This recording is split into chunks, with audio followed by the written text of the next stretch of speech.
Om Jnanatimanlasya Jnanslakya Sakshvaramritam Yena Tasmai Shigurave Namah. Namo Vishnupadaya Krishna Pastaya Bhutale Srimate Bhaktivedanta Swami Namine. Namaste Saraswata Devi Gaurvani Pacharane Nirvishesha Sinyavadi Paskatai Desatarane.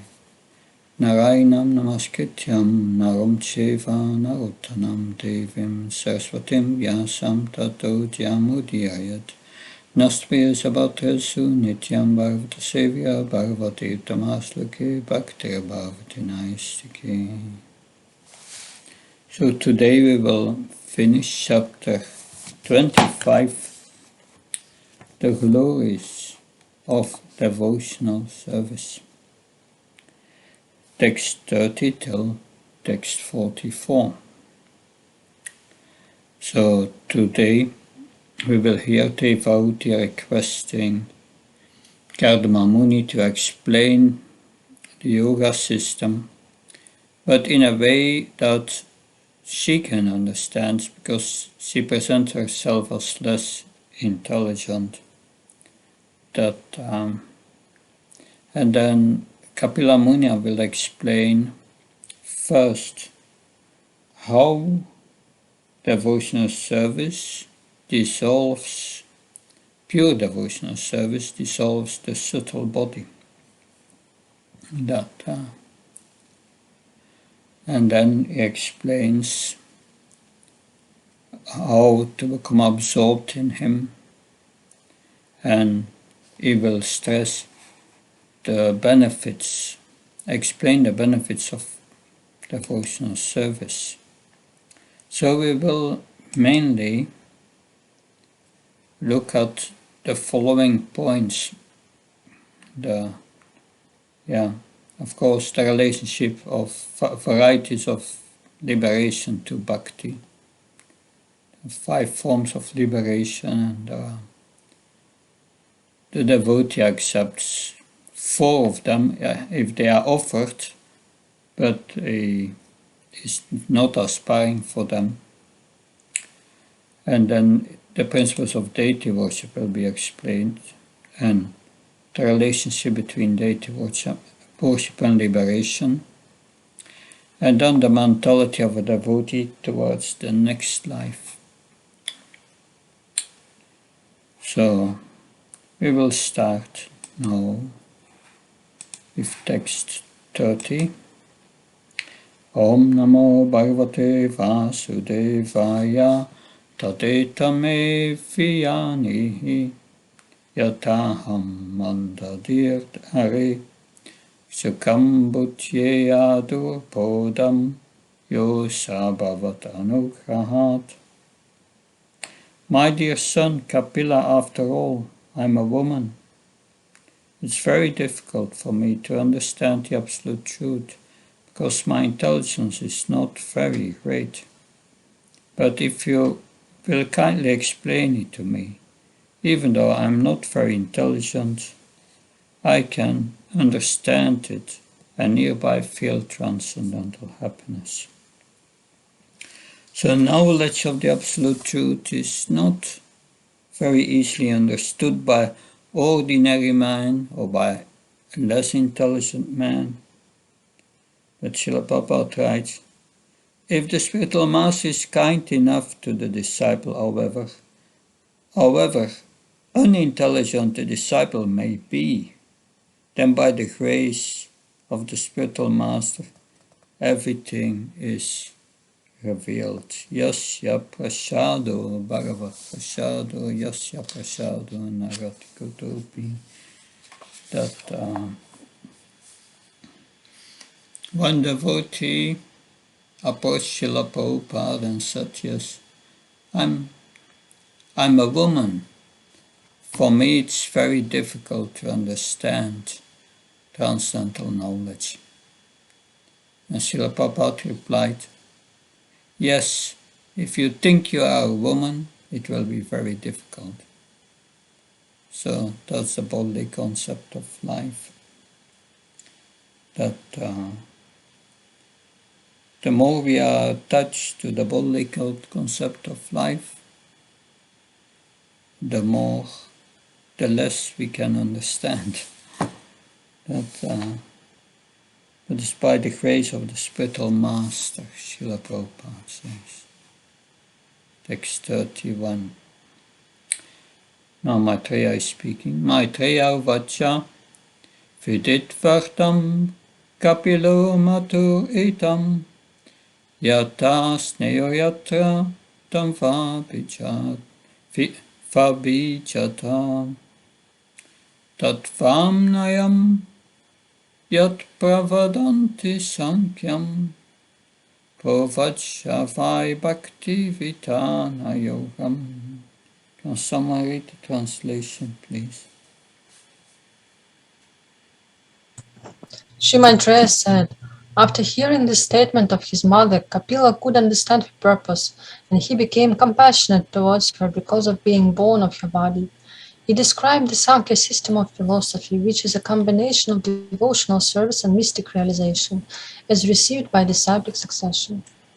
So that's interesting. Sankhya philosophy is a combination of two things. The real Sankhya philosophy, as explained here in the Bhagavatam, is a combination of devotional service and mystic realization.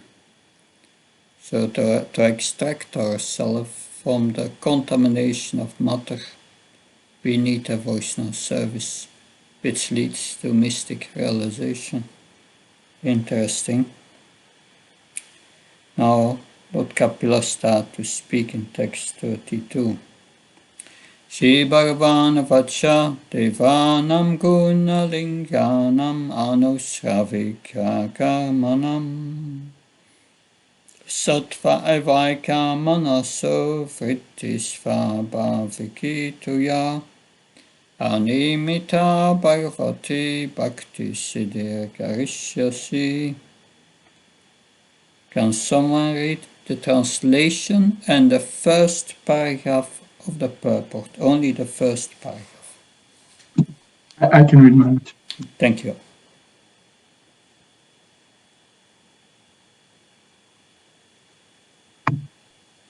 Lord Kapila said, the senses are symbolic representations of the demigods, and their natural inclination is to work under the direction of Vedic injunctions. As the senses are representatives of the demigods, so the mind is representative of the Supreme Personality of Godhead. The mind's natural duty is to serve. When that service spirit is engaged in devotional service to the Personality of Godhead, without any motive, that is far better even than salvation. The senses of the living entities are always engaged in some occupation, either in activities prescribed in the injunctions of the Vedas or in material activities. Natural inclination of the senses is to work for something, and the mind is the center of the senses. The mind is actually the leader of the senses, therefore it is called sattva. Similarly, the leader of the demigods who are engaged in the activities of this material world, the sun god, moon god, Indra, and others, is the Supreme Personality of Godhead. So the senses must be engaged either in activities prescribed in the Vedas or in material activities. And the mind is explained here, is the leader of the senses and is called sattva. Can someone read the second paragraph, please? I'll read, Maharaj. Please, thank you. It is stated in the Vedic literature that the demigods are different limbs of the universal body of the Supreme Personality of Godhead. Our senses are also controlled by different demigods. Our senses are representations of various demigods. The mind is a representation of the Supreme Personality of Godhead. Senses led by the mind act under the influence of the demigods. The service is ultimately aimed at the Supreme Personality of Godhead. The senses are in their natural position. The Lord is called Rishikesh For he is actually the proprietor and ultimate master of the senses. The senses of the mind are naturally inclined to work, but when they are materially contaminated, they work for some material benefit or for the service of the demigods, although actually they are meant to serve the Supreme Personality of Godhead. The senses are called Rishika, and the Supreme Personality of Godhead is called Rishikesh. Indirectly, all the senses are naturally inclined to serve the Supreme Lord. That is called Bhakti. Thank you. Yeah. So what Srila Prabhupada is saying here, when our senses are engaged in devotional service, in the service of the Supreme Personality of Godhead, then they are in a neutral position, because the the Lord is Rishikesh. He's the master and the proprietor of the senses. But when the senses are not in their natural position, because the senses and mind are materially contaminated, then they work for material profit. And that's the problem. Can someone read the third paragraph, please?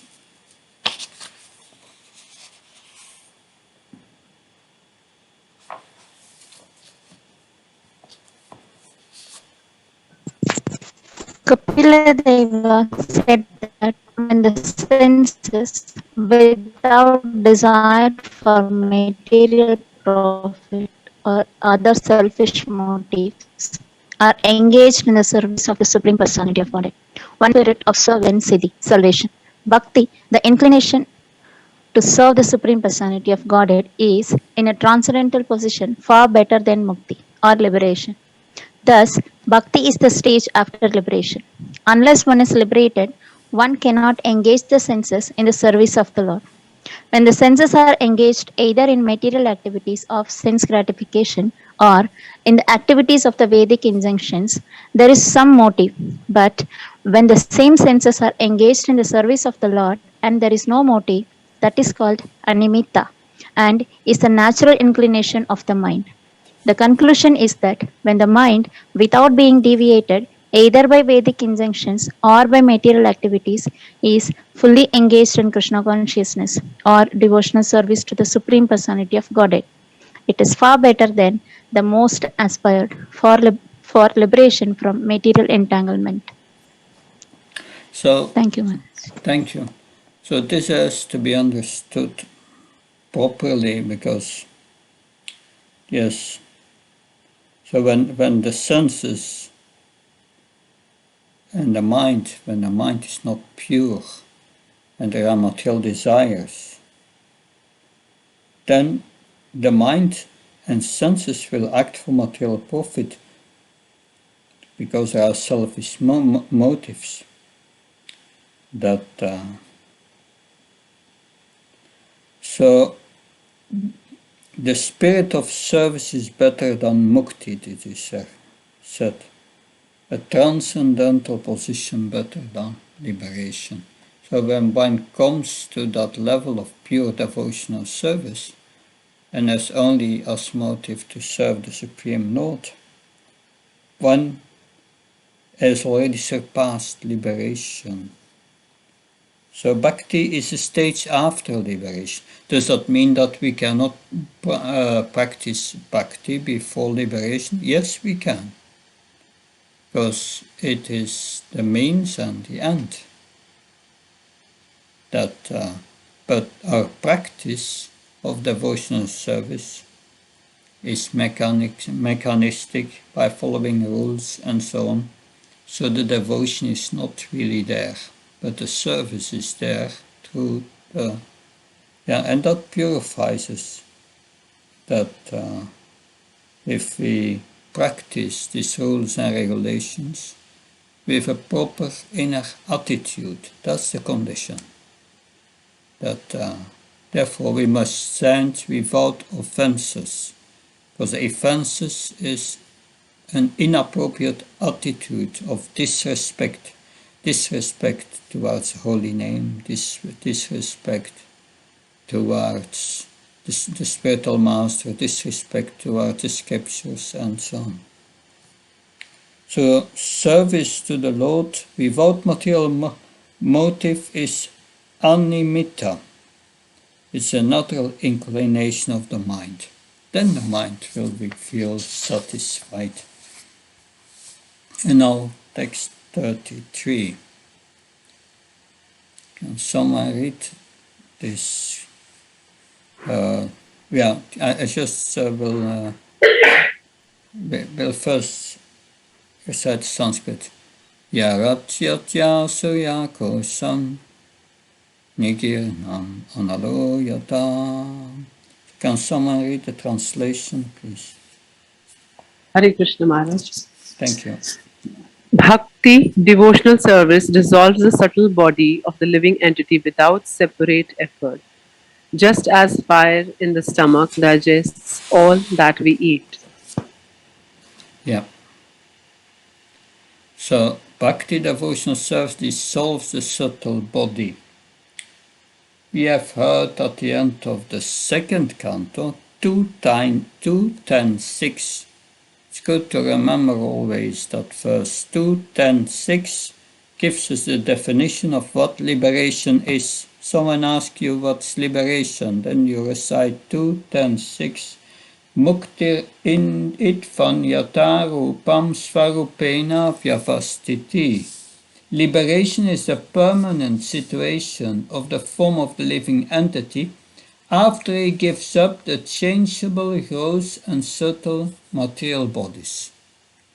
So the gross body is caused by the subtle body.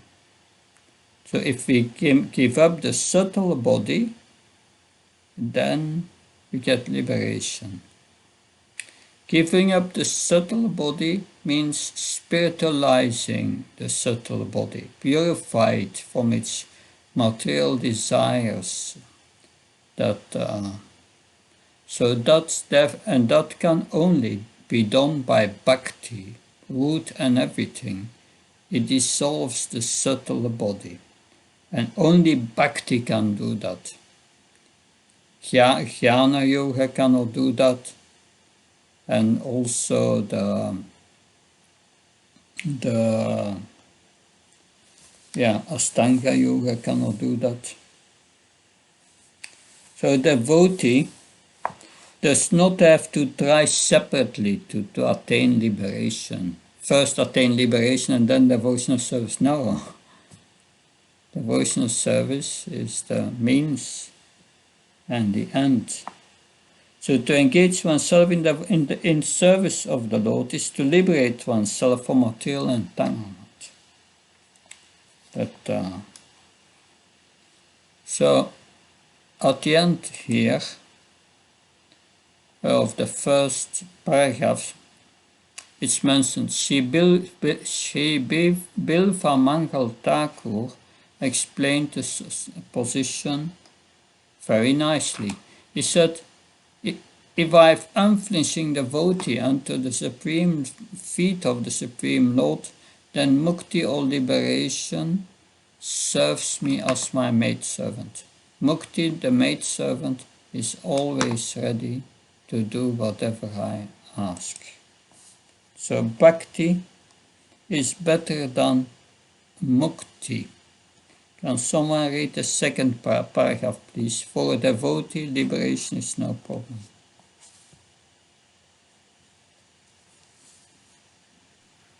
For a devotee, liberation is no problem at all. Liberation takes place without separate endeavor. Bhakti is therefore far better than mukti or the impersonalist position.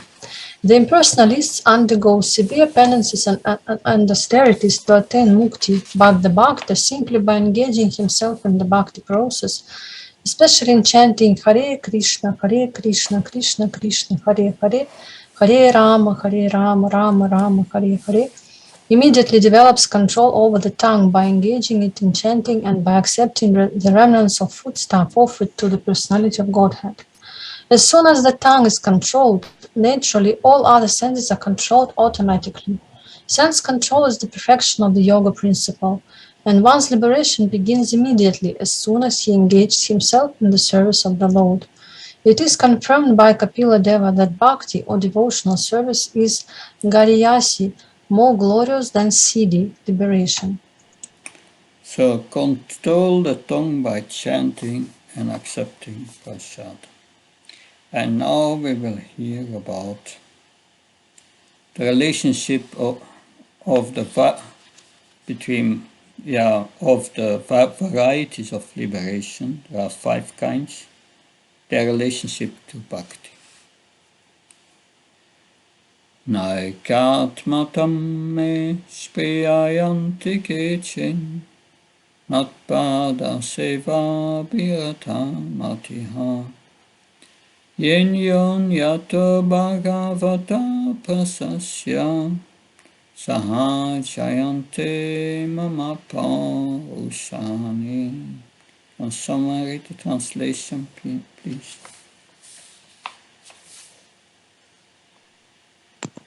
A pure devotee. Yes, carry on. Okay. Sorry. A pure devotee who is attached to the activities of devotional service and who always engages in the service of my lotus feet never desires to become one with me. Such a devotee who is unflinchingly engaged always glorifies my pastimes and activities. So never desires to become one with me. He wants always to serve the Lord. So a devotee never accepts ekatmatam, merging into the Supreme Spirit. So ekatva means oneness. That the 4 other liberations are: first, Salokya, to be promoted to the same planet as God, which is Vaikuntha. 2, to associate personally with the Supreme Lord is Samipya. Then the 3rd one is Sarsti, to achieve the same opulence of the Lord. And the 5th one is Sarupya, to attain the same bodily features of the Lord. So these forms, they will be described a little further in more detail by Lord Kapiladev in chapter 29 of this canto, text 13. Saloka saskisami sarupya ikatvam diyamanam nahrinanti vinamatshevanam jana. A pure devotee does not accept any kind of liberation, Saloka Saski Samipya, Sarupya or Ekatva, even though they are offered by the Supreme Personality of Godhead. That's the instruction of Lord Kapiladev to devotee further on. So a devotee does not aspire for any of these 5 kinds of liberation. Sri Prabodhananda Saraswati, a great devotee of Lord Chaitanya, said, Kaivalyam narakayate, the happiness of becoming one with the Supreme Lord, which is aspired for by the Mayavadis, is considered hellish. That oneness is not for pure devotees, because if you become one with the Lord, you cannot serve the Lord. So for the devotee, this is hell. He wants to engage his spiritual senses in the service of the Lord. Actually, the impersonalists do not merge into the existence of the Supreme, but into his personal body luster, which is called the Brahma Jyoti. So they do not become one, but they retain their individuality, and they enter the Brahma Jyoti. So that kind of oneness is not accepted by pure devotees, because devotees engage in greater pleasure than the so-called pleasure of merging into his existence. The greatest pleasure is to serve the Lord. Devotees are always thinking how to serve him. They are always designing ways and means to serve the Supreme Lord, even in the midst of the greatest obstacles of material existence. So the Mayavadis accept description of the pastimes of the Lord as stories, but actually they are not stories. They are historical facts. So this Mayavadi philosophy, Srila Prabhupada said, is dangerous. Can someone read the third paragraph, starting with the Mayavadis accept and so on?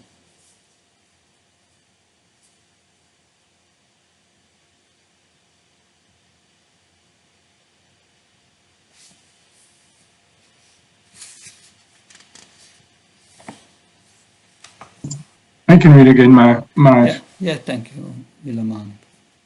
The Mayavadis accept the description of the pastimes of the Lord as stories, but actually they are not stories, they are historical facts. Pure devotees accept the narrations of the pastimes of the Lord not as stories, but as absolute truth. The words Mama Paurashani are significant. Devotees are very much attracted to glorifying the activities of the Lord, whereas the Mayavadis cannot even think of these activities. According to them, the absolute truth is impersonal.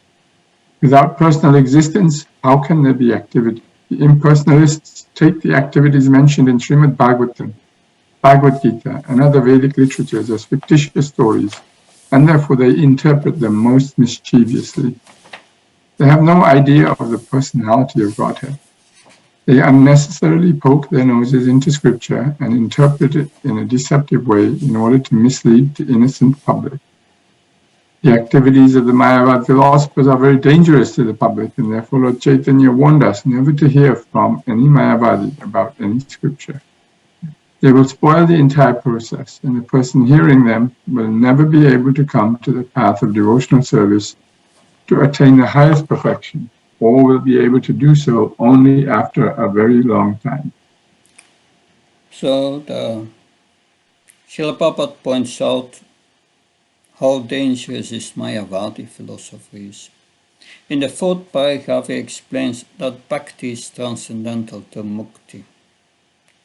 So Srimad Bhagavatam rejects dharma, artha, kama, moksha, and it also rejects becoming one with the absolute truth.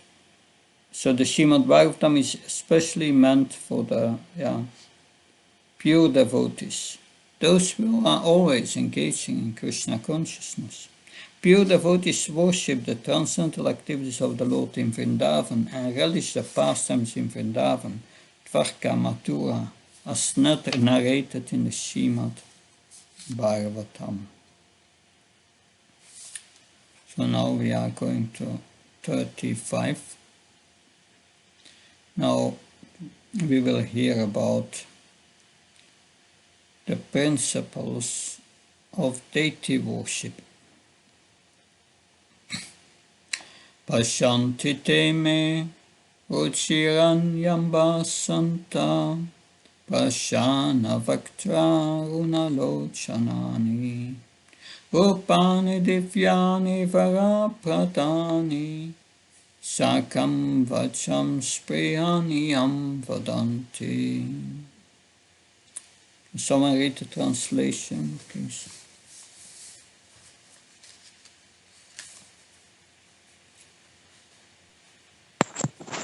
O my mother, my devotees always see the smiling face of my form. With eyes like the rising morning sun, they like to see my various transcendental forms, which are all benevolent, and they also talk favorably with me. Thank you. So I will mention the most important points of Srila Prabhupada in the purport here. So it says, Mayavadis and atheists accept the forms of the deities in the temple of the Lord as idols, but devotees do not worship idols. They worship the Supreme Personality of Godhead in His Archa incarnation. Archa refers to the form which we can worship in our present condition. In our present state, it is not possible to see God in a spiritual form because our material eyes cannot conceive a spiritual form. We cannot see the spiritual form of the individual soul.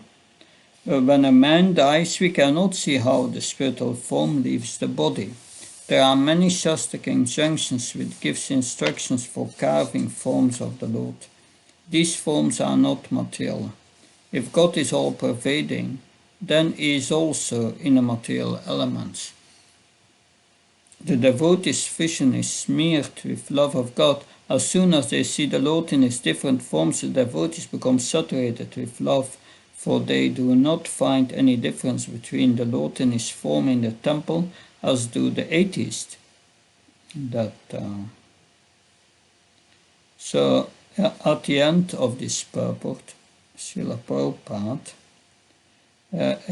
explains the exchanges between the deity and the devotee.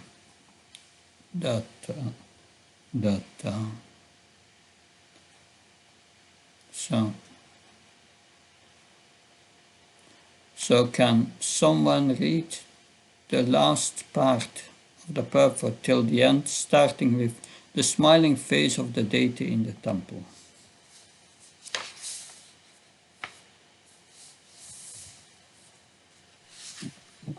I can read again, Maharaj. Thank you. The smiling face of the deity in the temple is beheld by the devotees as transcendental and spiritual, and the decoration of the body of the Lord is very much appreciated by the devotees.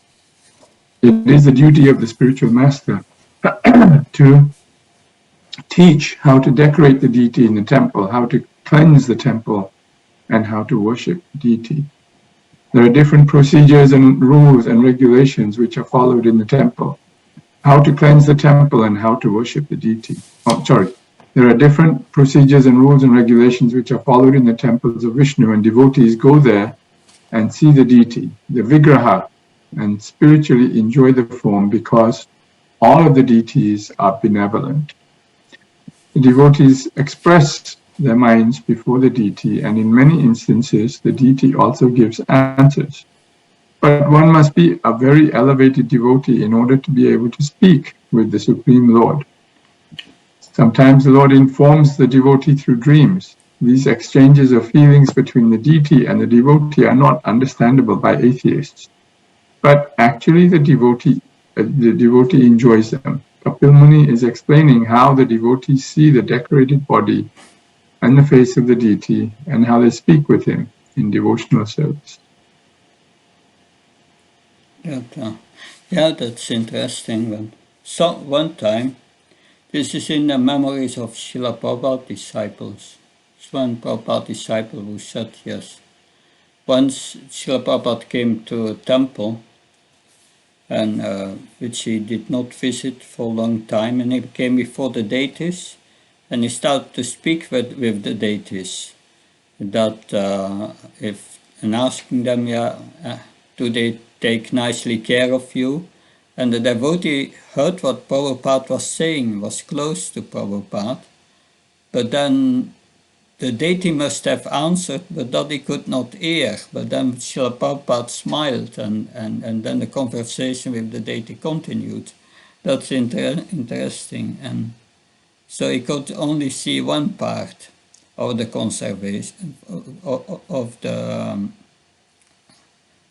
conversation. So, and therefore Srila Prabhupada writes here that that these exchanges of feeling between the devotees and the deities, they are not understandable for the atheists. But now in which temple was this actually? This happened? Where did it happen? I don't remember that, but I heard it. But I've no idea. I forgot everything.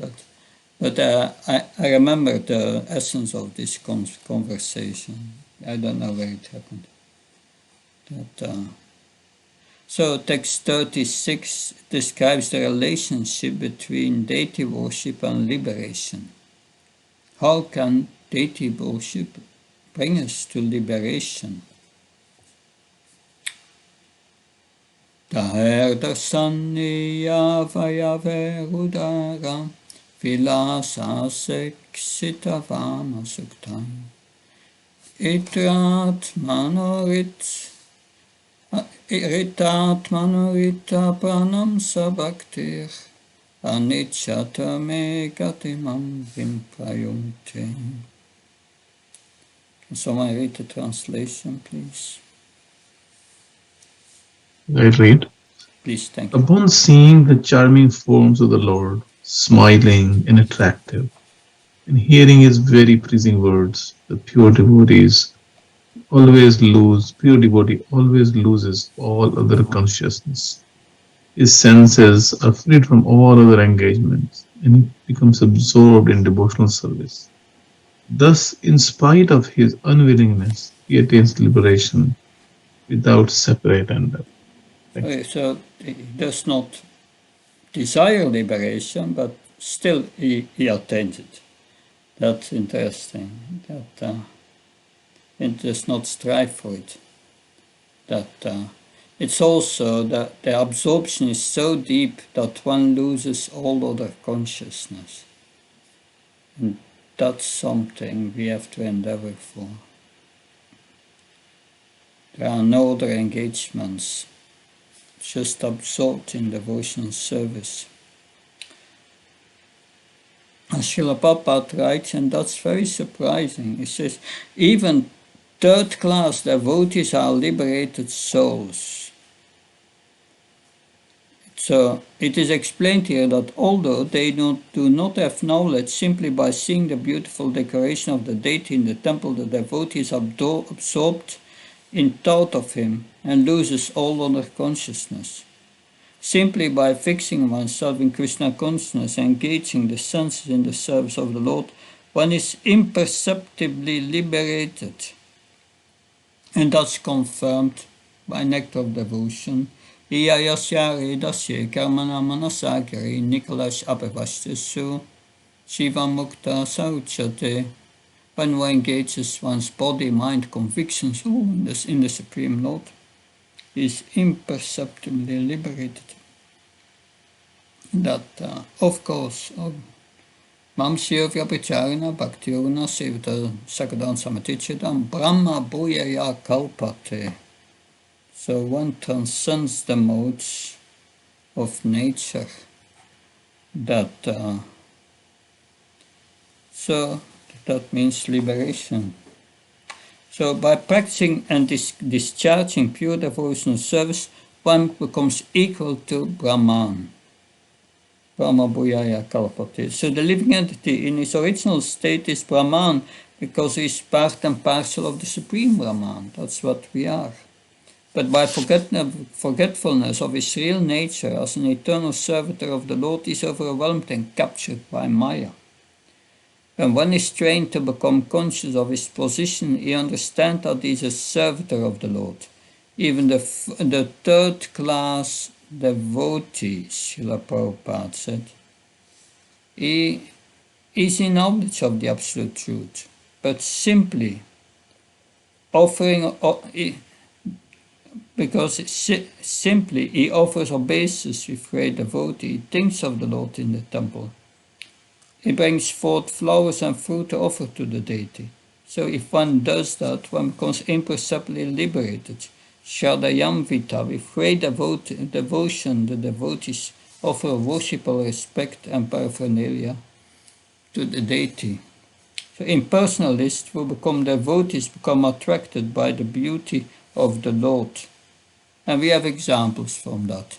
Atmarams, like Sukadev Goswami, and then the 4 Kumaras. So vilas, Srila Prabhupada said, is an important word. That's the last paragraph. Vilas refers to the activities or the pastimes of the Lord. A prescribed duty of temple worship is one should visit a temple to see the deity, but at the same time he should hear the recitation of Srimad Bhagavatam, Bhagavad Gita, or similar literature which is rarely recited in the temple. It is a system in Vrindavan that in every temple there is a recitation of the Shastras. In this way, one's mind remains always absorbed in the thought of the Lord, form, activities, and his transcendental nature. This state of Krishna consciousness is a liberated state. So, Srila, and then Lord Srila Prabhupada ends by saying Lord Chaitanya recommends 5 important processes. Chant the holy name, associate with devotees, hear Srimad Bhagavatam, see the deity in the temple, and live in a place like Vrindavan of Mathura. So these are the 5 most potent items of devotional service from Nectar of Devotion. Text 37. Ato vibhutim mama maya vinas. No. Ato vibhutam mama maya vinastam. Aishvaryamastangam anupravritam sriyam bhagavatim vasprihayanti pradam parasyamete shunafe tuloke. Can somebody read the translation, please? Thus, because he is completely absorbed in thought of me, the devotee does not desire even the highest benediction obtainable in the upper planetary systems, including Satyaloka. He does not desire the 8 material perfections obtained from the mystic yoga, nor does he desire to be elevated to the kingdom of God. Yet, even without desiring them, the devotee enjoys, even in this life, all the offered benedictions. Hare Krishna. Yeah.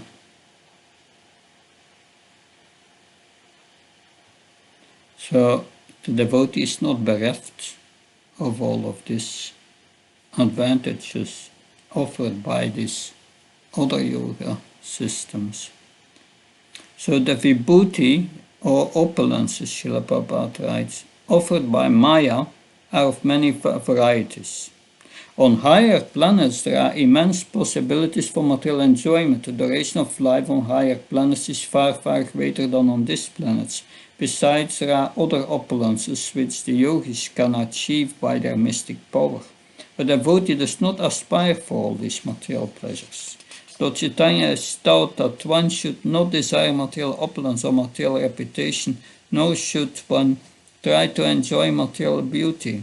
One should simply aspire to be absorbed in devotional service of the Lord, even if one does not get liberation, but has to continue the process of birth and death unlimitedly. Actually, however, to one who engages in Krishna consciousness, liberation is already guaranteed. In the Vaikuntha planets, everything is eternally peaceful, yet a pure devotee does not even aspire to be promoted there. But still he gets that advantage. He enjoys all facilities of the material and spiritual worlds even during the present lifespan. But now in 38, that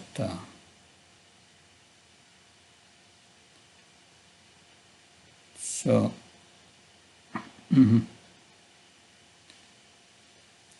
we are hearing now also about the benefits of devotional service. Nakarichin matpara santarupe naksyanti no me nimisho lidi heti yesamaham priya atma sutascha sakaku sudedevamistam. Can someone read the translation, please? The Lord continued, My dear mother, devotees who receive such transcendental opulences are never bereft of them. Neither weapons nor the change of time can destroy such opulences. Because the devotees accept me as their friend, their relative, their son, preceptor, benefactor, and then supreme deity, they cannot be deprived of their possessions at any time. Thank you. There is no permanent settlement in the material world. But as far as devotees is concerned, their assets, the achievement of devotional service, and the consequent opulence of Vaikuntha, even on this planet, are never destroyed. Santarupa indicates that the opulences of devotees are fixed because devotees are eternally fixed in the Vaikuntha atmosphere, which is called Santarupa, because it is in the mode of pure goodness, undisturbed by the modes of passion and ignorance. So once one is fixed in the devotional service of the Lord, his position of transcendental service cannot be destroyed, and the pleasure and service increase unlimitedly. So Krishna also explains that in Bhagavad Gita in 240. So whatever progress ones make in devotional service, it's never diminished. Name Bhaktya Pranashati, Krishna says, that says, Ananta Sintyantam Yechna Priyapasite Samnitya Bhuktyam Yuhakshema Famyam. Whatever my devotee, Krishna protects everything what his devotee has gained and protects him so that he does not lose anything. But Srila Prabhupada in the purport explains, Krishna protects the advancement one has made in devotional service, and he gives the devotee everything to make further advancement. So Krishna gives us really what we need. These spiritual opulences are eternal for devotees. So one who is fixed in the devotion service of the Lord, his position of transcendental service cannot be destroyed, and the pleasure and the service increases unlimitedly for the devotees engaged in Krishna consciousness in the Vaikuntha atmosphere. There is no influence of time. In the material world, the influence of time destroys everything, but in the Vaikuntha atmosphere, there is no influence of time or of the demigods, because there are no demigods in the Vaikuntha planets. We will see later in Krishna's pastimes.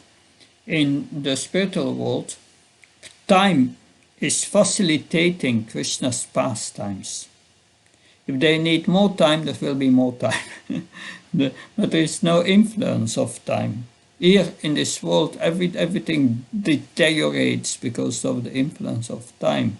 But not that influence is not there in the spiritual world. So time is also in the spiritual world, but there's another function. So when there is no time element, past, present, and future, then everything is eternal. Yeah. Because in reality, the only thing we have is the present.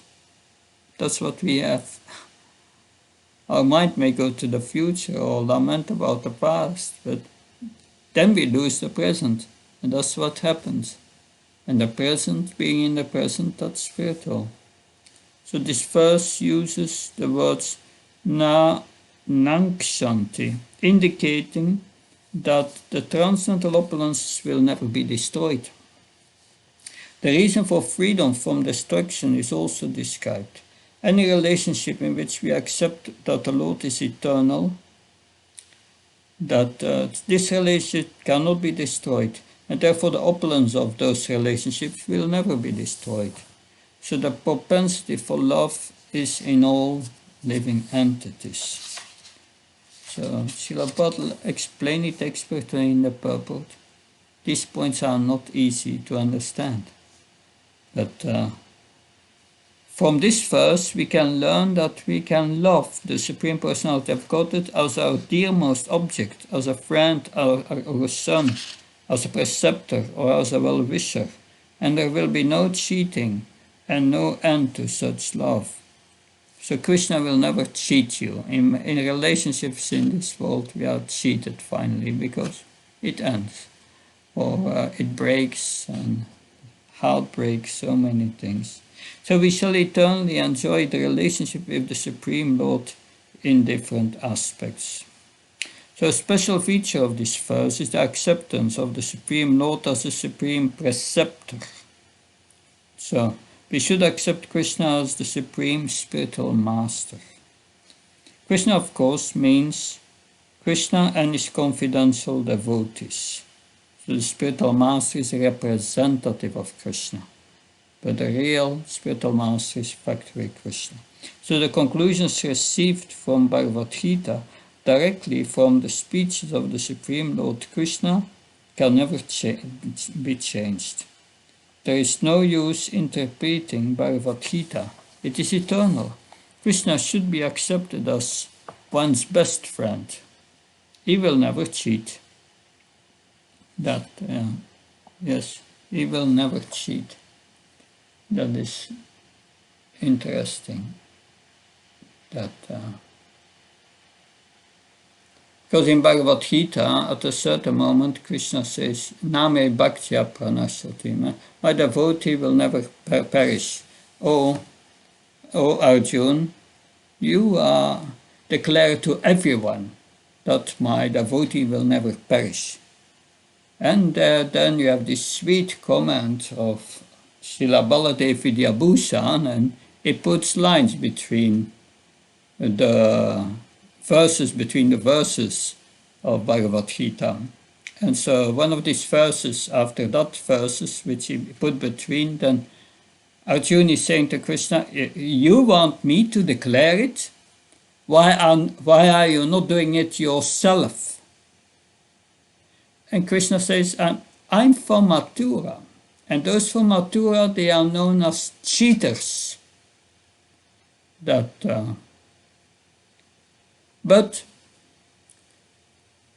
we will never cheat those whom we love. So that's confirmed there. Krishna will never cheat his devotees because he loves them so much. But the atheists and all the others, they are cheated by the three modes of nature. So he will never cheat, he says. He will always give his friendly advice and friendly protection to the devotee. So Lord Krishna gives examples of how Lord Krishna never cheats devotees, but the benedictions of the demigods are under the influence of time.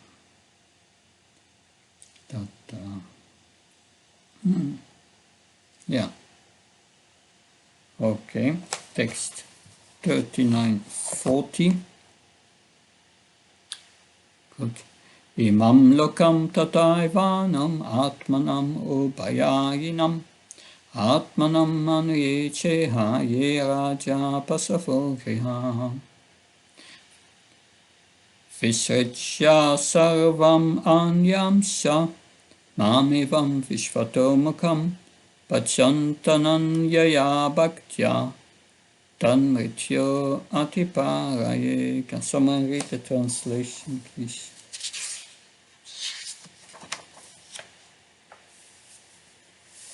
I'll read, Maharaj. Yes. Thus the devotee who worships me, the all-pervading Lord of the universe, in unflinching devotional service, gives up all aspirations to be promoted to heavenly planets, or to become happy in this world with wealth, children, cattle, home, or anything in relationship with the body. I take him to the other side of birth and death.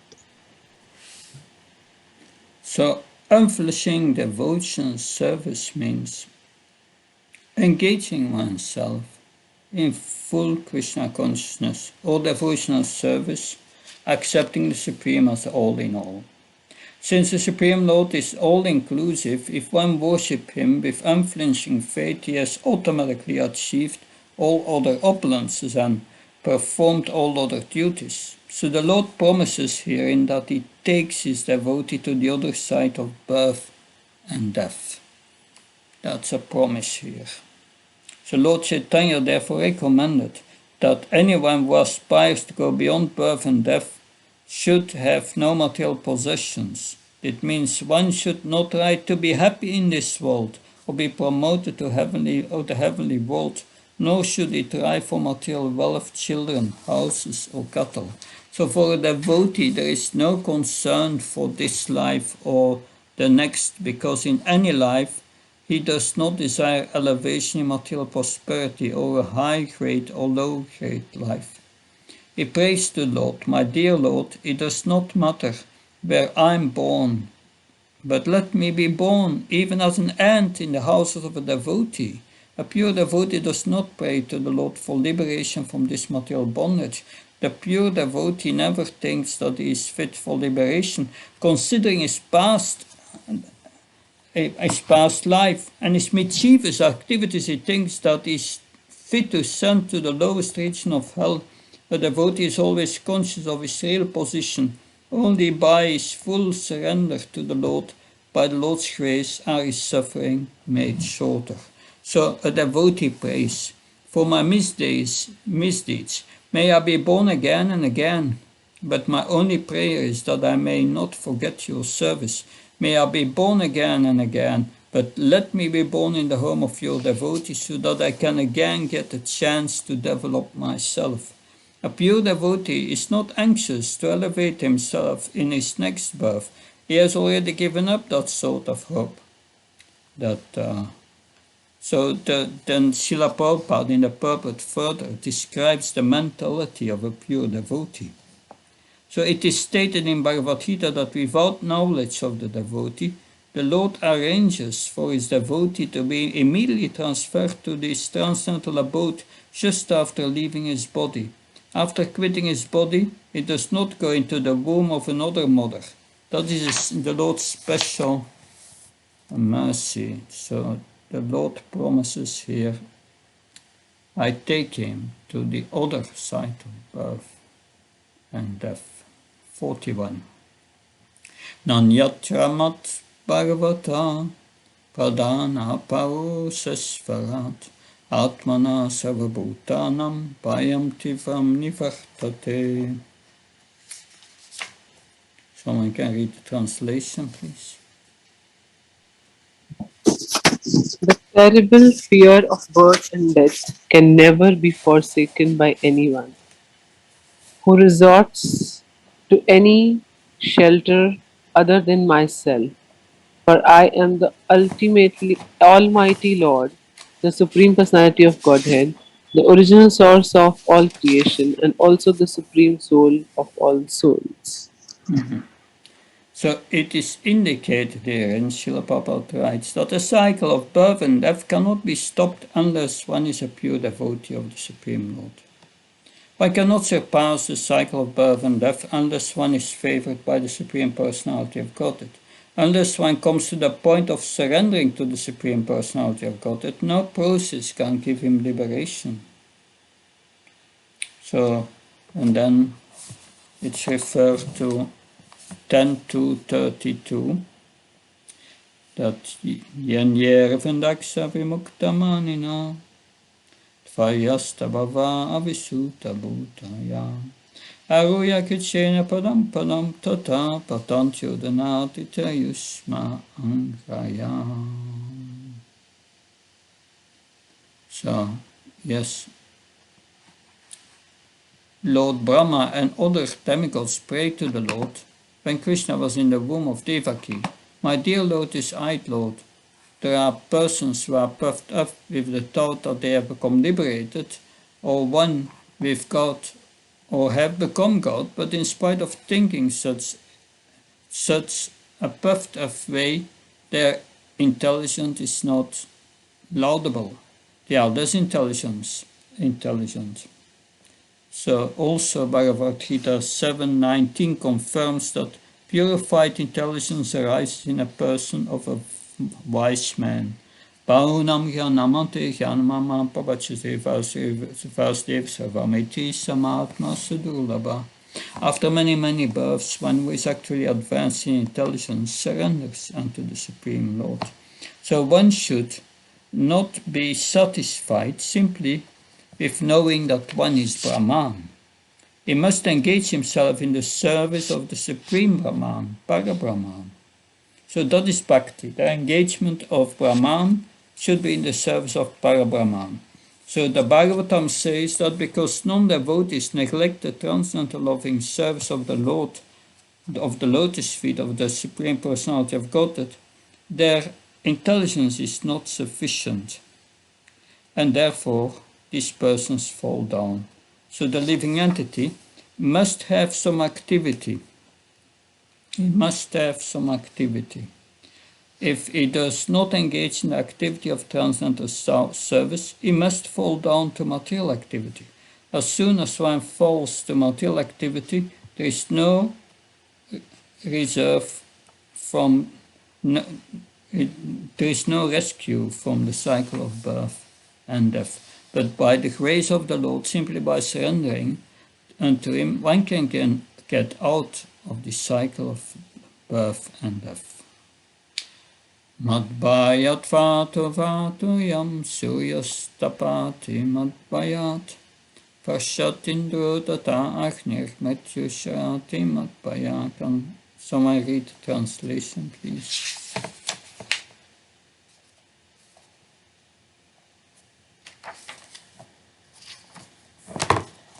It is because of my supremacy that the wind blows out of fear of me, the sun shines out of fear of me, and the Lord of the clouds, Indra, sends forth showers out of fear of me. Fire burns out of fear of me, and death goes about taking its toll out of fear of me. So, this is reflecting the verse of Bhagavad Gita, Mayadrakshana Prakriti Chuta Checha Characharam 89 Akanti Adyat Viparivartate.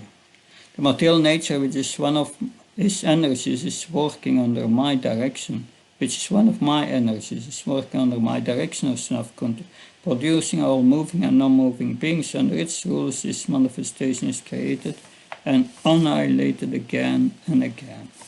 That means Krishna is the ultimate controller over material nature, and he has a superintendence. The demigods are ordinary living entities, but due to their faithfulness and their devotional service attitude, they have been promoted to such great posts.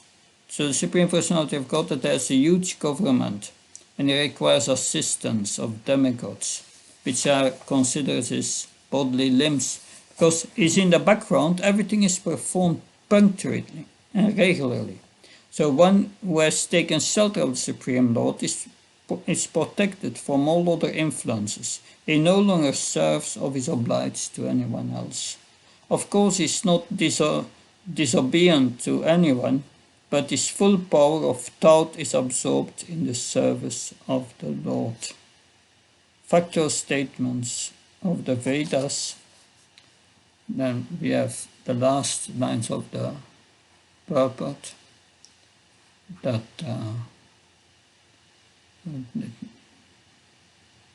yes, here. In the Vedas it is said, Bishamat Vata Pavate Bishudeti Surya. By fear of the Supreme Lord, the wind god and the sun god are acting. Bishamata Agnis Chandrascha Prityu Davati Panchama. Agni, Indra and Mrityu are also acting under his direction. These are the statements of the Vedas. 43. Jnana Varahya Yuktena Bhakti Yogena Yogina Ksemaya Panamula Me Pravishant Yakuto Bhayam. So I read the translation.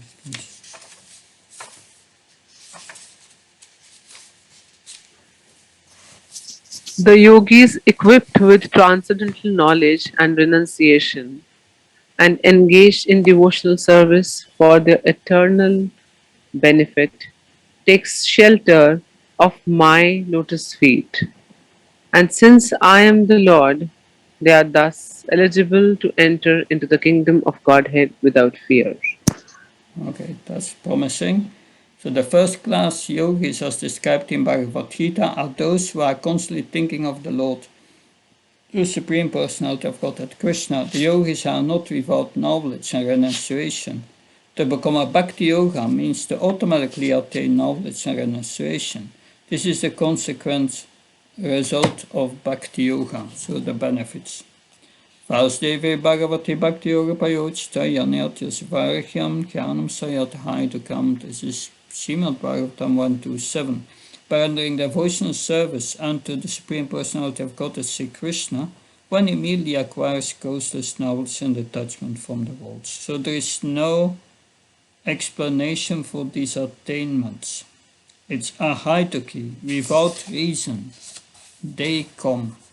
So even if a person is completely illiterate, the transcendental knowledge of the Supreme, of the Scriptures is revealed to him, simply because of his engagement in devotional service. Then, of course, again, this verse, Srila Prabhupada quotes it again and again, also in lectures, Svetasvatara Upanishad 638. Yasya deva parabhaktir, yasya deva tatagaro, tasheta katita yarta, pragasyanti mahatma. Only unto those great souls who have implicit faith in both the Lord and the spiritual master are all the imports of the Vedic knowledge automatically revealed. So to anyone who has full faith in the Supreme Personality of Godhead and the spiritual master, all the imports of the Vedic literature is revealed. He does not have to seek separately. The yogi who engage in devotional service are full in knowledge and renunciation. If there is a lack of knowledge and renunciation, it is to be understood that one is not fully engaged in devotional service. I read that again. If there is a lack of knowledge and renunciation, it is to be understood that one is not in full devotional service. One cannot be sure of entrance in the spiritual realm unless he is surrendered unto the lotus feet of the Supreme Personality of Godhead.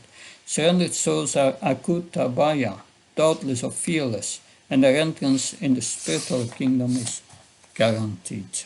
The last verse. Etavan eva lokesmin pumsam nishreya sodaya trivena bhakti yogena manon mayarpitam styam. Someone can read the translation, please.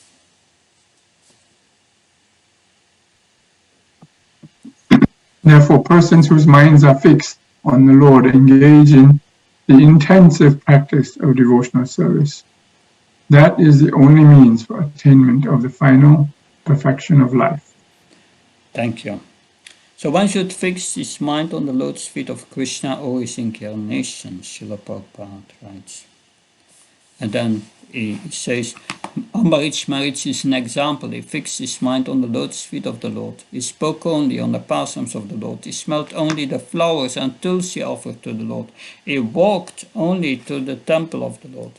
He engaged his hands in cleansing the temple. He engaged his tongue in tasting the foodstuff offered to the Lord. And he engaged his ears in hearing the great pastimes of the Lord.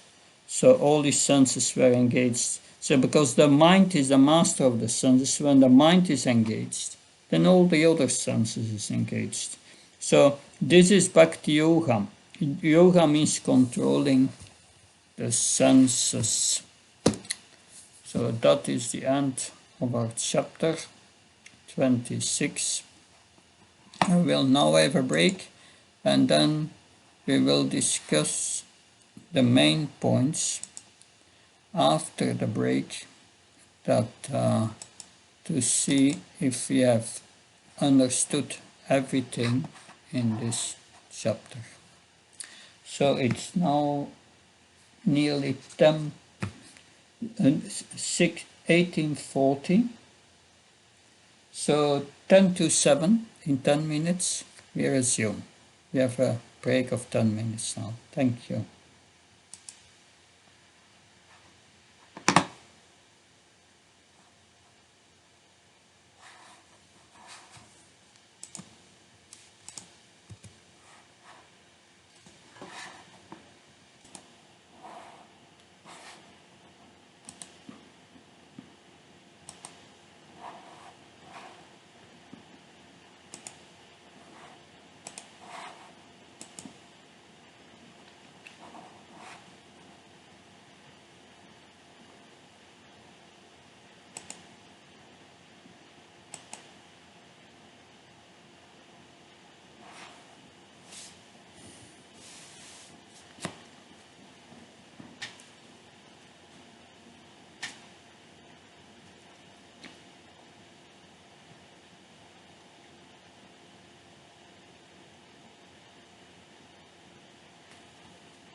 Hare Krishna, so we will resume, and discuss the main points of this section. Let's see what we have understood.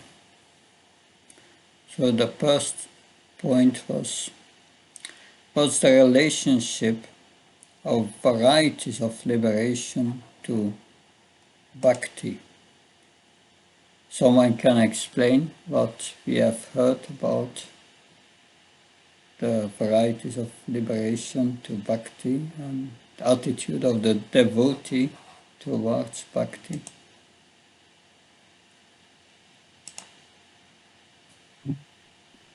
The devotee never desires any kind of liberation, and especially the Sayujya Mukti, merging with the Brahman effulgence. The devotee abhors, he considers it hellish and the worst possible destination. Narake, Kaivalena Narake, that hellish. Because but in the merging there cannot be any relationship. And the devotee wants to serve, wants service. And that, so he does not aspire for these liberations. He does not aspire for it, but does he get them? So someone else can. Does he get this liberation? That he does not aspire for it. Yes, Maharaj, yes, as Bilo Mangatharu has said, Mukti Muklanjali Sevate Saman. Mukti Swayam comes at the door of the devotee, like a servant, Yeah, with folded hands. So, there's a verse from Krishna Karnamrita and spoken by Bilvamangal Thakur. I remember that always because Bilvamangal Thakur has another name, Lila Sukhadas, and that was my brahmachari name before. Therefore I remember Bilvamangal Thakur speaking this verse of Krishna Karnamrita. Lord Chaitanya found 2 books in South India which were lost, Krishna Karnamrita and the 50th chapter of Brahma Samhita. That Krishna Karnamrita is one of it, and in the Krishna Karnamrita there Bilvamangal Thakur, because his Siddhi Svarup, his spiritual form is that of a gopi and is deep absorbed in that mood. And so he has entered the apakat lila of the Lord, and he speaks this verse in his pastimes as a gopi. And that's very high level, but he says, Mukti stands at my door, or liberation. So the devotee does not want them, but they are offered by the Lord. That's interesting. That because we spoke about what is the attitude of a devotee toward his next life. Someone remembers someone of that point? That what does he aspire for in the next life? take birth in the house of another devotee, a pure devotee, engaged in devotional service right from birth. Yeah, he thinks due to my past misdeeds, I must go to hell. But Krishna, please be so kind. Let me even as an ant be born in the house of a devotee, so that I can be engaged again in devotional service and develop myself further. That's interesting. That's how these pure devotees think. That this was, yeah. And we heard also about principles of deity worship. Who remembers some of the points of deity worship that we heard? Whatever you remember.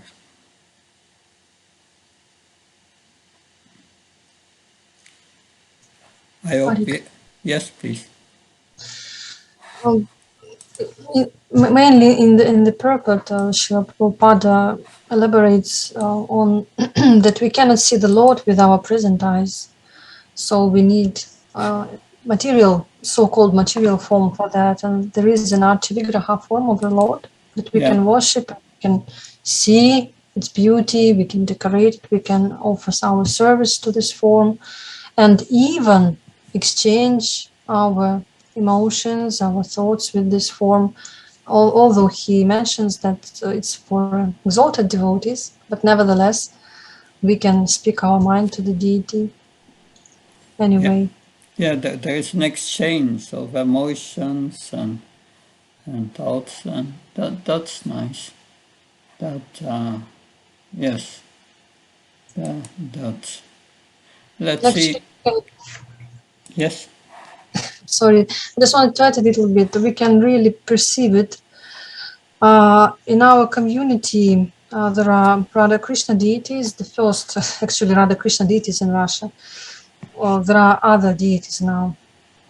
So the main service in our community is around the temple, and that's why we have many brahmanas just for this service. And I'm dressing the deities once a week, and when we talk with devotees about it, everyone can say that he personally or she feels this connection with the deities. There are some even small pastimes can happen, some intimate things that we can notice. And if we come to the deities with some question in the mind, at least my personal experience that in the majority of times I get the answer, of course not verbally. I have a kind of a feeling inside that I should do this, or maybe the answer is that. Of course, I'm a very minor devotee, but still we can feel something. Yeah, Krishna reciprocates.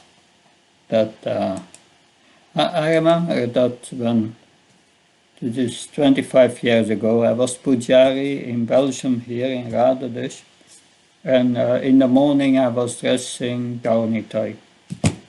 I was dressing Gaunitai, and at the end, yeah, you put this effulgence after their head, and you have to fix it somewhere, and somewhere I uh, I I fixed it, but I touched with the pin the arm, the right arm of Lord Nityananda, and I was thinking, oh Krishna, that I should apologize. But anyway, I continued because I had only 2 minutes because the darshan the was there, and I finished. And when I finished, I went at the side of the altar, and there is a window, and the handle was down, and I didn't see it. And I touched the handle, and I had a big blue spot on the place where I have touched Nityananda, on the same place. I was thinking, oh, Krishna, Lord Nityananda told me in that way as better to apologize. These things happen. Thank you for sharing that. Someone else, please. Any Maharaj, other? I lived in South India for a few years, and then Yeah. what I noticed is, when I went to temple in the evening, people would sit, in the temple hall. They would just keep talking, keep talking. I was wondering what they're doing. So many of them had a habit of coming in the evening to the deity and describing the activities of the whole day that happened. Like a father, son coming and telling a child coming and telling the parent. So the people who had this habit just come and just describe what happened all day long. Yeah. Yeah, that's transcendental life. Good. Thank you. That I think I just have a look again. If we covered everything, relationship, liberation, principles of deity worship, relationship between the deity worship and liberation, a mentality to the next time. Yeah, we discussed that. The relationship to deity worship and liberation. How is deity worship liberating us? That remember what Srila Prabhupada writes in the purport, that you worship the deity, you become fully absorbed in thinking of Krishna, in deity worship. And that's liberation. Then you are liberated. I was for some time full-time pujari, but it's very heavy. In the morning, in the evening, in Rajbhog, cooking Rajbhog, and it was very heavy. But no time other than Krishna. All thinking of Krishna, deep absorption, great mercy. So any other points, questions? Maharaj, today I had heard many times that, the subtle body will dissolve, but I read this Bhakti dissolves the subtle body. And another thing is, always talk about, next birth or rebirth. And when subtle body takes from one body to another body, but had not sink in me as as it happened today. Is that subtle body has to be left behind. Otherwise, you're not going home. You're not getting out of it. Yeah. Something I felt today is more than before. So how do we leave behind the subtle body? It's by spiritualizing the subtle body. And how do we spiritualize the subtle body? The subtle body has three components: buddhis, manas, ahankar. How do we spiritualize the mind? By thinking of Krishna, man-mana. How do we spiritualize the intelligence? By transcendental knowledge. Of course, we have also heard this transcendental knowledge, this realized transcendental knowledge, comes by performance of devotional service also. But when the mind and the buddhi are completely purified, then, because the buddhi can also be purified by using your intelligence in Krishna's service, and by receiving transcendental knowledge and so on. And when the mind and the intelligence is completely purified, then there is no false ego anymore. Because if the false ego is there because of the contamination of mind, which is removed from the intelligence and the buddhi. So that is the principle, spiritualizing. That's killing the subtle body. And then, how do you do that? Iyayasya aredasya karmana manasagara nikalash abhavashtasu jivan mukti sauchati. By using our body, mind, intelligence, convictions, all in the service of the Lord, one becomes a liberated person. Then one becomes liberated. So what does it mean? That means that the subtle body is spiritualized. How can I know that my spiritual body is spiritualized? How can I know that? That's a good question. The answer is that you are not suffering anymore. When Srila Prabhupada, when he was very ill in August 1977, at the end of August, he became better and he wanted to go to America.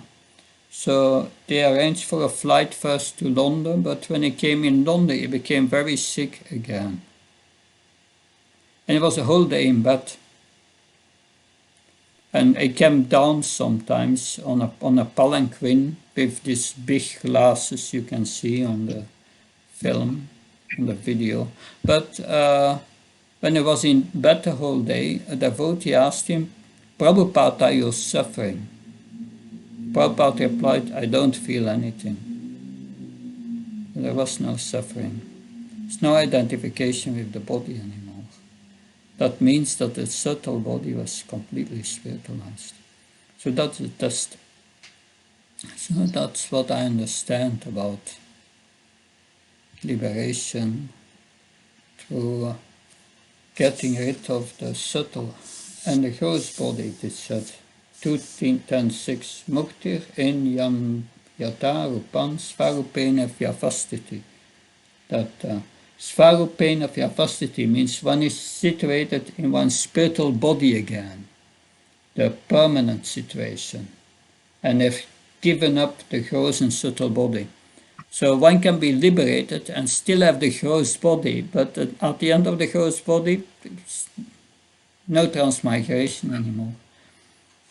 And one does not suffer, even in this life, if one is liberated. Does that help to understand? Yes, yes, Maharaj, very nice. Thank you very much. Thank you. Good. Another interesting point I see, Maharaj, in verse purport to 43. Yeah. Is even if a person is completely illiterate, the transcendental knowledge of the scripture is revealed unto him simply because of his engagement in devotional service. Yes, that's true, but one should not conclude here, okay, I don't have to study Srila Prabhupada's books anymore, I just engage in devotional service. No, Srila Prabhupada says in a lecture, I'm writing these books for you. If you are not study these books regularly, go avakya. You are committing offense to the spiritual master. Because it's not only, we don't read only these books of Srila Prabhupada for purification, it's also devotional service and engagement in transcendental activities, absorption, that and it's a great means. But yes, if we read Srila Prabhupada's books, we may not understand them deeply and get a superficial understanding, but a deeper understanding will come to devotional service. It's going together. And yeah. So reading is important. Good. Anyone else want to make points? Maharaj, yes, in that text 43, it talks about bhakti and relationship to Gyan and Vairagya also. And actually in our Bhakti Subodhini, which caught my eye there, it says the yogis take shelter of my lotus feet by bhakti equipped or mixed with Gnana and Vairagya for the highest perfection, entering into the kingdom of Godhead without fear. And I was thinking about, this bhakti mixed with Gnana and Vairagya, right? From Nectar of Devotion, we understand that pure bhakti should be free from Jnana and Vairagya, right? Yeah, but it may be that it's mixed with Jnana and Vairagya, but there is a difference. There is the engagement in pure devotional service and the cultivation of Jnana and Vairagya. But if one engages in pure devotional service means one does everything for the pleasure of the Lord and nothing beyond that, for out of pure love, one acts as this mixture of Jnana and Vairagya will disappear. We will become purified of that, because that will be transformed in realized knowledge. So therefore, we hear in the second canto And that yes, whether one is full of material desires. Akama sarvakama mokshakama udarata tivena bhakti yogina shive. Ja, akama sarvakama mokshakama udarata tivena bhakti yogina Trivena Bhakti Yogina Chiveta Purushapara. Yeah, when one is full of material desires, there's no material desires, or desires liberation, if one with great force performs Bhakti Yoga, then one will become purified. So that's the point, the engagement in devotional service. That one can cultivate knowledge, but knowledge, cultivation of knowledge and vairagya as a supporting role in our making advancement. So it's good that, but one should not cultivate it separate from devotional service, and that's a problem. That then the mixture may be dangerous. So there is a lot of things to say about that. Does that help, Ilaman? Yes, Maharaj. And the key point you're making, Gnana and Vairagya is there, but in conjunction with Bhakti. And focus more on Bhakti, and the Gnana and Vairagya kind of will take care of itself. Yep, right. That's the point. Thank you. Good. Something else? Hare Krishna Maharaj. Hare Krishna. Maharaj, being a practicing devotee as a neophyte, can we also accept Krishna as our friend? Is it right? Krishna is our friend. Bhaktam sarvapatapasam sarvalokamasram surdam sarvabhutanam yatvamam santirichyati. Yeah. Yes. It says, yes. Suridam sarvabhutanam. All living entities. I'm the friend of all living entities. And Surit, you have the word Rit, the heart. So he's a very intimate friend. He's always with us. So therefore, it's good to always pray to Krishna. Chanting is praying to Krishna, that in everything we do, we can speak to Krishna even within our mind and pray to him for his guidance. Yes, that's very important, because factually, Krishna wants us back to the spiritual world. And therefore, why do we suffer? Because he wants us to give up these desires and this. Therefore, for a devotee, if he wants to enjoy in this world, never walks out. But it's Krishna saying, come back to me. So he's our well-wisher. He wants us to come back. And when we take shelter of him, then wonderful things are happening. Does that help, Mother? Lila Mother? Yes, Maharaj. Can I also ask one more question? Yeah. Maharaj, once you asked us what is our first realization after coming into Krishna conscious. Yeah. I got attracted towards Krishna conscious because I heard in the beginning of the classes that we can get out of this material world permanently. That was the reason I took it seriously.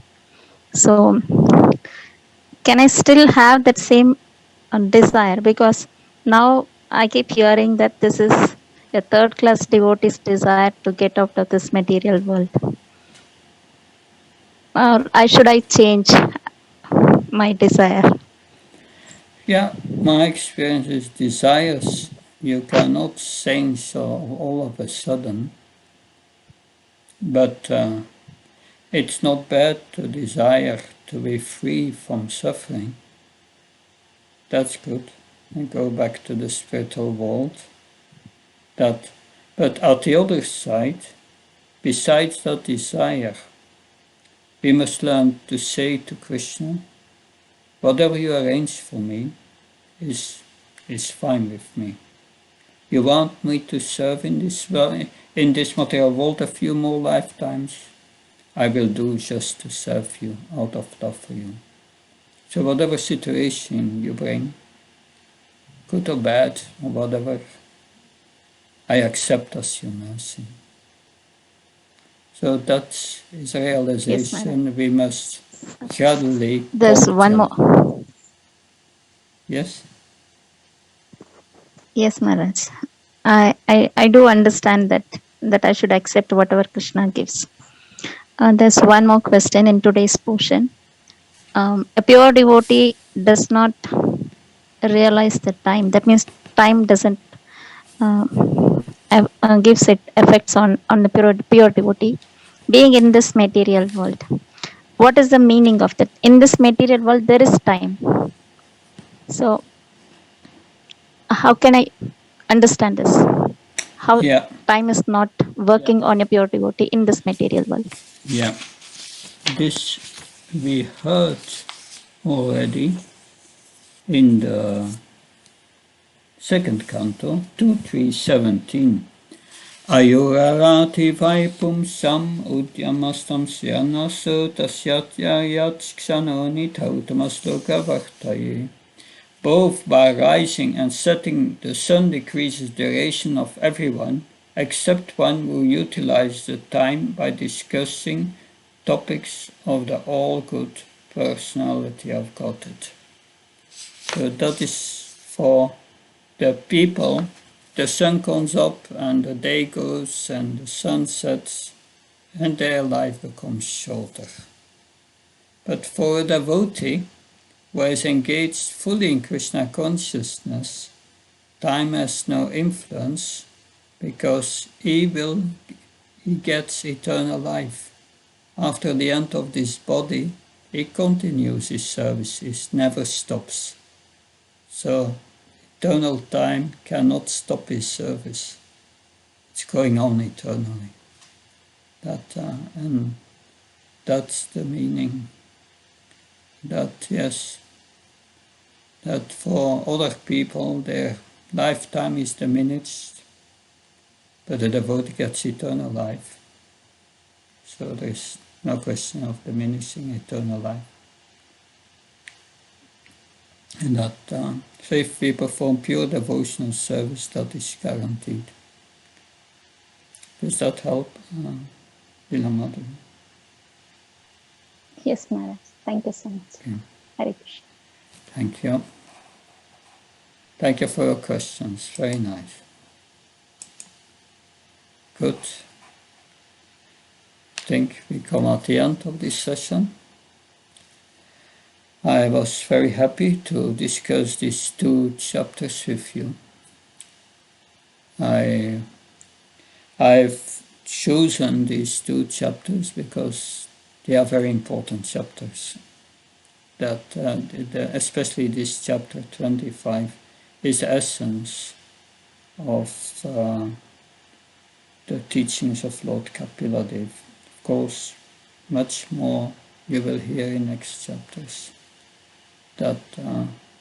So I wish you all the best, and I hope my service was of any use.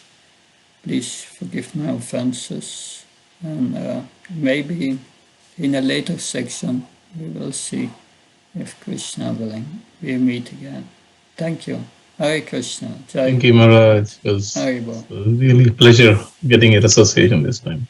Haribol. We'll see you next session. Thank you, Maharaj. Thank you so much, Maharaj. Hare Krishna. Thank you.